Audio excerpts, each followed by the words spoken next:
Assalamualaikum warahmatullahi wabarakatuh. Bertemu lagi dengan saya Ridwan Effendi, guru SMK Negeri 1 Puh Pelem, Kabupaten Wonogiri. Pada pertemuan kali ini, kita akan mempelajari mata pelajaran pengelolaan bisnis retail pada bab pengertian manajemen bisnis retail dan perkembangan dunia bisnis retail.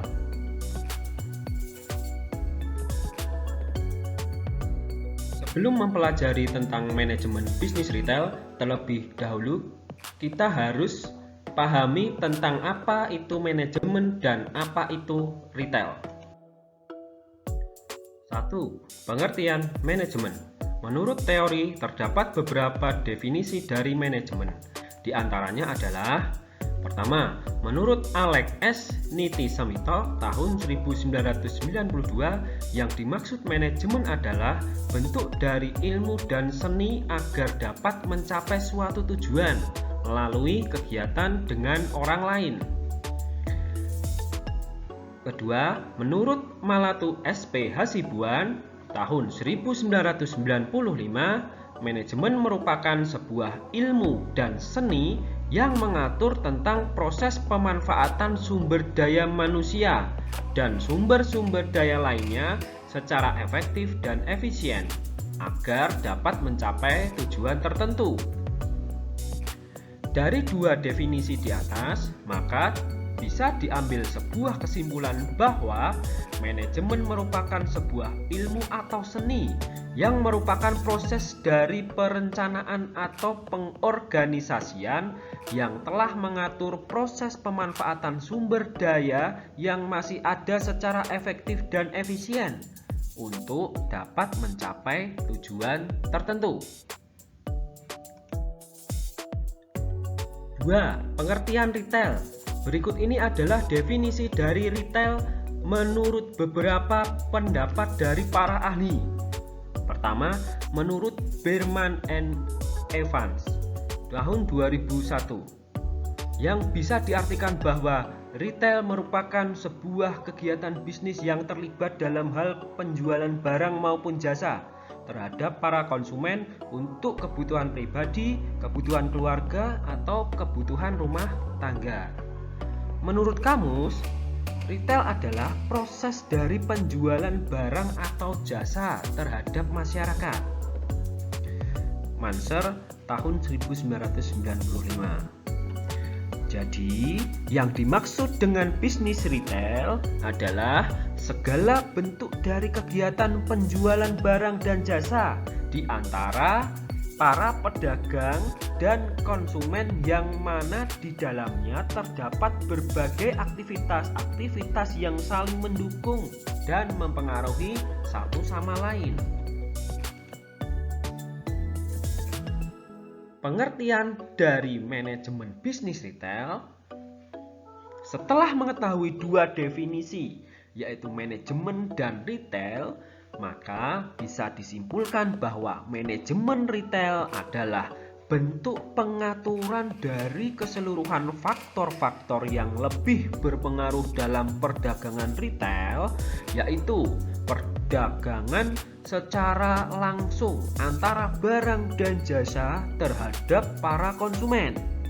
Faktor-faktor yang biasanya paling berpengaruh dalam bisnis retail adalah place, price, produk, dan promotion, yang lebih dikenal dengan sebutan 4P. Atau bisa diartikan, place ini adalah tempat, price ini adalah harga, produk ini adalah produk, dan promotion ini adalah promosi. Pengelompokan dari bisnis retail terdapat beberapa klasifikasi bisnis, yaitu 1. Kepemilikan atau owner. 2.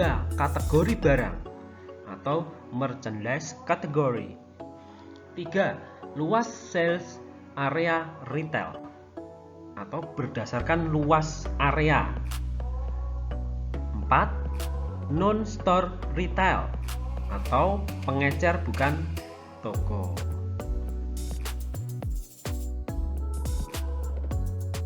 1 ya, kepemilikan owner. Nah, contohnya A. Single store retail.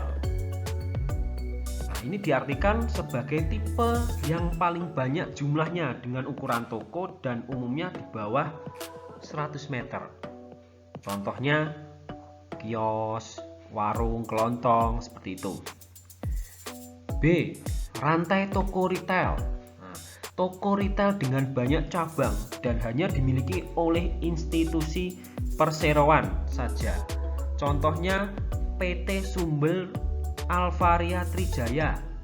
Nah, dia punya Alfamart di berbagai tempat yang tersebar di seluruh Indonesia.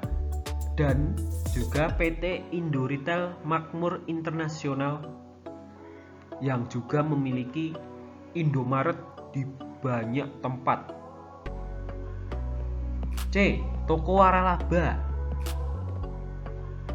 Artinya, toko ini yang telah dibangun berdasarkan adanya kontrak kerjasama waralaba di antara dua pihak, yaitu terwaralaba dengan pewaralaba. Nah, istilahnya bisnis franchise. Nah, berikut contoh dari gambar ya, sebuah single store retail atau kios, warung, toko kelontong, seperti itu. Seperti ini ya. Kemudian rantai toko retail, contohnya Alfamart dan Indomart. Nah, toko waralaba, contohnya ini ya, produk dari Sai Story.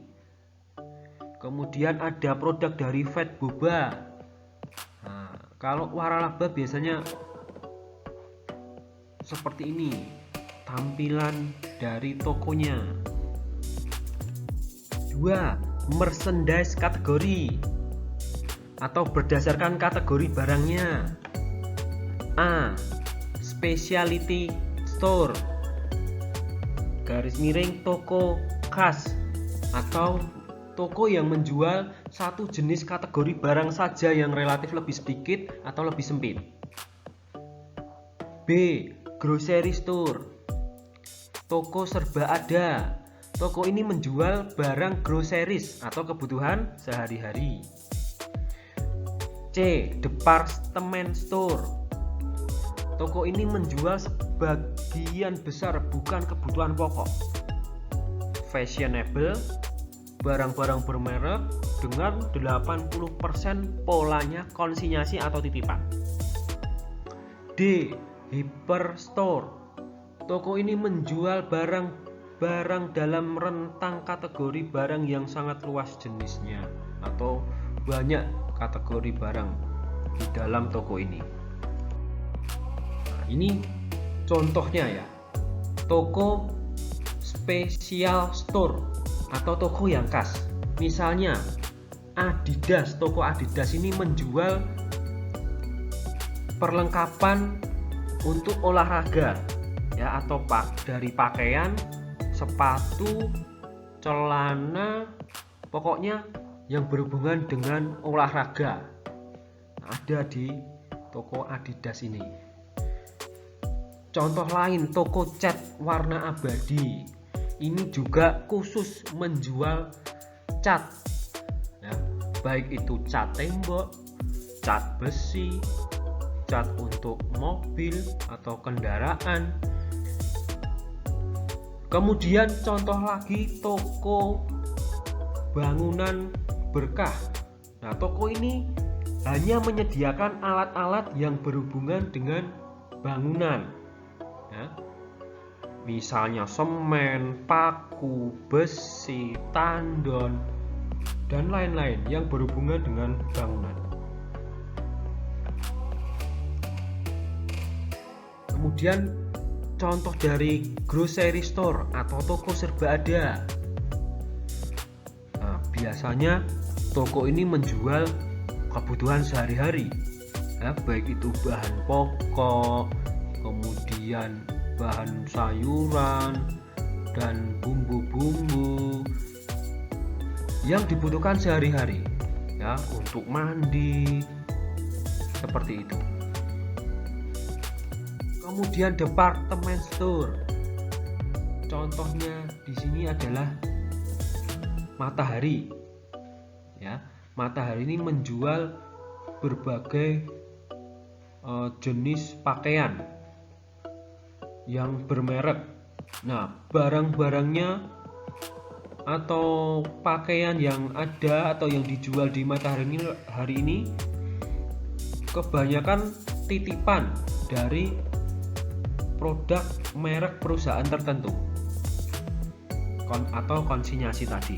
Kemudian ada Ramayana. Ini sama konsepnya, semua baik itu pakaian atau barang yang dijual di Ramayana ini sistemnya konsinyasi atau titipan dari perusahaan yang mempunyai produk atau merek tertentu. Kemudian hyperstore. Nah, toko ini menjual berbagai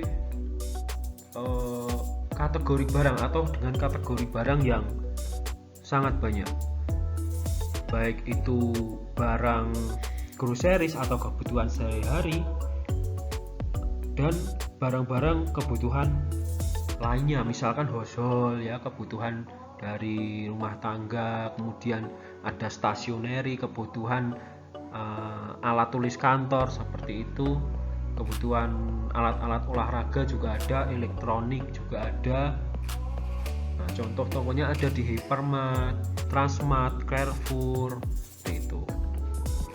Nah, mungkin sekian dulu ya materinya sampai di kategori toko yang kedua. Nanti akan dilanjutkan pada pertemuan berikutnya. Terima kasih. Wassalamualaikum warahmatullahi wabarakatuh.